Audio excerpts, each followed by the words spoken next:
अस्सलाम वालेकुम, I am doctor दुआ ज़फ़र और आज हम एक न्यू टॉपिक स्टार्ट करने लगे हैं, न्यू सीरीज़ स्टार्ट करने लगे हैं, लो बैक पेन की सीरीज़। हमने नी पेन की सीरीज़ तो स्टार्ट की ही हुई है, उसके साथ ही हम लो बैक पेन की सीरीज़ भी स्टार्ट कर रहे हैं।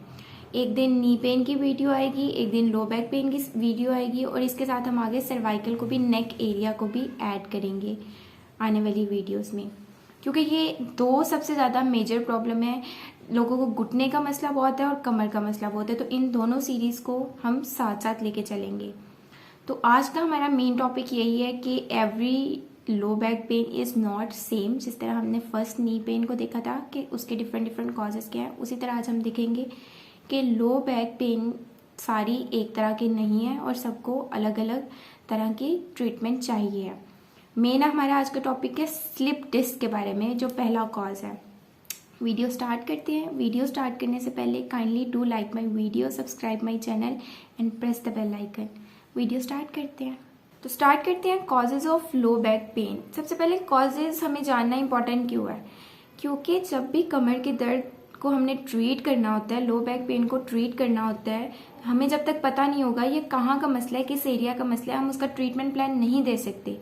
क्योंकि लो बैक पेन का ट्रीटमेंट प्लान ऐसा है कि उसमें अगर एक चीज़ में एक एक्सरसाइजेस फ़ायदा दे रही हैं तो दूसरी में वो प्रॉब्लम देंगी।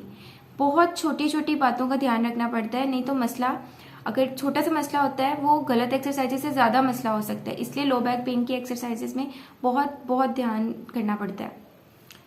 तो कॉजेज़ को हम वन बाय वन देखते हैं। सबसे पहला जो कॉज है, जो सबसे इम्पॉर्टेंट भी है, वो है स्लिप डिस्क। अब सबसे पहले डिस्क क्या होती है?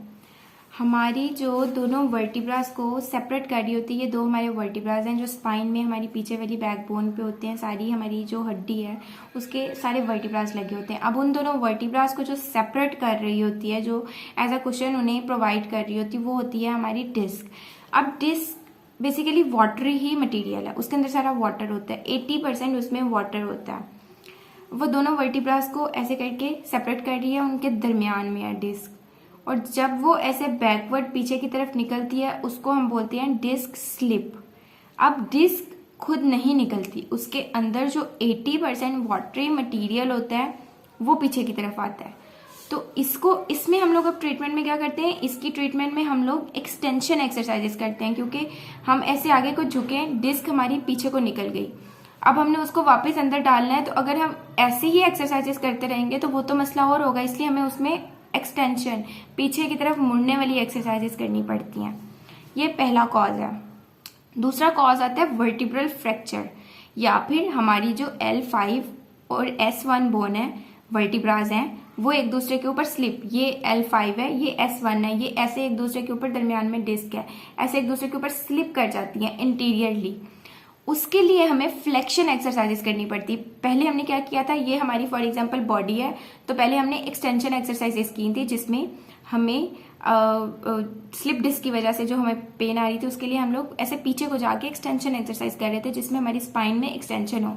अब अगर ये L5 S1 स्लिप आउट हुआ है, जिसको हम लोग बोलते हैं स्पोंडाइलोलिथेसिस, उसके लिए हम ये एक्सरसाइज करेंगे एक्सटेंशन वाली, तो वो पेन को ज्यादा करेगी, मसला ज्यादा कर देगी। इसके लिए हमें एक्सरसाइज करनी पड़ती है ऐसे आगे को झुकने वाली एक्सरसाइज, जिसमें हमारी पीछे स्पाइन पे क्या है, फ्लेक्शन आए। ये बात हो गई, दोनों अब ऑपोजिट चीजें हो गई। थर्ड आती है फेसेट ज्वाइंट आर्थ्रोपैथी, और ये होती ज्यादातर जब हमारी डिस्क एक दफा स्लिप हो जाती है, उसके बाद ये फेसेट ज्वाइंट आर्थ्रोपैथी होती है। अब ये दोनों वर्टिब्रास के साइडों पे जो होते हैं हमारे फेसेट ज्वाइंट्स होते हैं। अब उन ज्वाइंट में डिजेनरेटिव चेंजेस आने लग जाती है, मतलब वो वक्त के साथ साथ, उम्र के साथ साथ अंदर से खराब होने लग जाता है। उसकी वजह से जो मसला आ रहा होता है वो भी, उसको कहते हैं फेसेट ज्वाइंट आर्थ्रोपैथी, और उसमें भी हम एक्सटेंशन एक्सरसाइजेस नहीं करवा सकते। हालांकि ये किस वजह से हुआ, स्लिप डिस्क की वजह से हुआ, लेकिन स्लिप डिस्क ने एक और प्रॉब्लम काज कर दी। अब हमने सिर्फ और सिर्फ स्लिप डिस्क को, अब अगर हम ये कहें कि हमने स्लिप डिस्क हुआ है तो हम एक्सटेंशन एक्सरसाइजेस करवाएंगे, नहीं। इसमें अगर हम एक्सटेंशन एक्सरसाइजेस करवाएंगे तो पेशेंट को पेन हमेशा इंक्रीज होगी। ये छोटी छोटी बातें हैं जिनको ध्यान रखना है। इसमें भी फ्लेक्शन एक्सरसाइजेस होंगी। फोर्थ जो हमारा बहुत बहुत ज़्यादा कॉमन कॉज है वो है SI joint dysfunction, sacroiliac joint dysfunction. ये जो हमारे हिप के पास का ज्वाइंट होता है इसको बोलते हैं सैक्रोइलिक ज्वाइंट डिसफंक्शन। मैं यहाँ पे मेंशन करूंगी। उसका या तो स्टिफनेस हो जाती है या वीकनेस हो जाती है, उसकी वजह से लो बैक पे हमारी पेन आ रही होती है। जो हमारे बैक साइड पे 2 डिम्पल हमें फील हो रहे होते हैं ना, दरमियान में से हड्डी गुजर रही है, साइडों पे 2 डिम्पल, वहां पे जो पेन आ रही होती है स्पेसिफिकली वो होती है सैक्रोइलिक ज्वाइंट की पेन। फिफ्थ आती है पीरिफॉर्मस मसल की स्टिफनेस, यानी वो टाइट हो गए हैं। अब हमारा जो पीरिफॉर्मस मसल कौन सा होता है, जो हमारे पीछे ग्लूटियस रीजन पे हिप के बैक साइड वाले एरिया पर होते हैं, वो मसल्स हमारे होते हैं पीरिफॉर्मस मसल। उसकी टाइटनेस की वजह से भी हमारी कमर में दर्द आ रही होती है और उसकी ट्रीटमेंट अलग तरह से। उसमें हम लोग क्या करेंगे, उसमें हम लोगों ने कमर पे नहीं ट्रीटमेंट करनी, अब हम लोगों ने क्या करना है, पीरिफॉर्मस मसल जो हमारे हिप का मसल है उसको स्ट्रेचेस देने हैं। 6 आता है पैरावर्टिब्रस मसल्स। अब जो हमारी कमर पे इर्द गिर्द सारे मसल्स लगे हुए हैं, उनके मसले की वजह से भी कमर पे दर्द आएगा, उसकी अलग से ट्रीटमेंट होगी। 7th आता है जो कि कॉमन है, अनकाइलोसिंग स्पॉन्डाइलोलिटिसिस। इसमें क्या होता है कि हमारे सारे वर्टिब्रास, जो हमारे 33 वर्टिब्रास होते हैं हमारे पूरे स्पाइन में, वो सारे आपस में ऐसे जुड़ जाते हैं। वो जुड़ के क्या करते हैं, वो स्पाइन की शेप ही खराब कर देते हैं। बैम्बू स्पाइन बोलते हैं उसको हम लोग। मैं यहाँ पे लगाऊंगी पिक्चर। वो सारी वर्टिब्रास को फ्यूज कर देते हैं। अब वो फ्यूज कर देते हैं, उसके इर्द गिर्द कैल्शियम डिपॉजिट होने लग जाता है उसका सारा। अब वो सारी बॉडी, उसने उसकी सारी शेप ही खराब कर दी। नॉर्मल स्पाइन हमारी ऐसे कर्व होती है, उसने जब वो सारी कर्व खराब कर दी तो अब हमारी बॉडी की मूवमेंट कैसे ठीक होगी, उसकी वजह से तो बहुत ज्यादा पेन आएगी और हमारी मूवमेंट लिमिट, हम कोई भी एक्टिविटी नहीं कर सकते, जैसे झुक के उठ के हमारा चलना फिरना, हमारी हर किस्म की मूवमेंट खराब होगी इससे। तो ये इसकी ट्रीटमेंट बहुत इमीडिएट चाहिए होती है ताकि ये आगे ना बढ़े।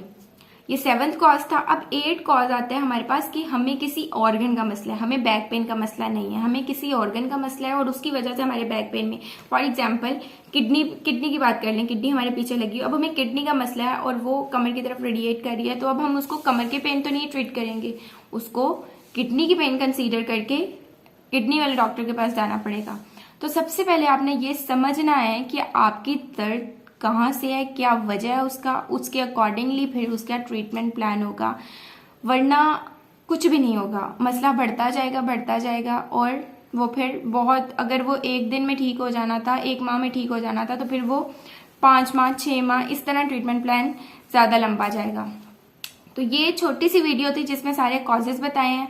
अब इस पूरी सीरीज में एक एक करके हम इन सारी कॉजेज की डिटेल में पढ़ेंगे। ये कॉजेज होते क्या हैं, इनके साइंस एंड सिम्टम्स क्या हैं, इनकी ट्रीटमेंट, ये सब कुछ इस सीरीज में आएगा।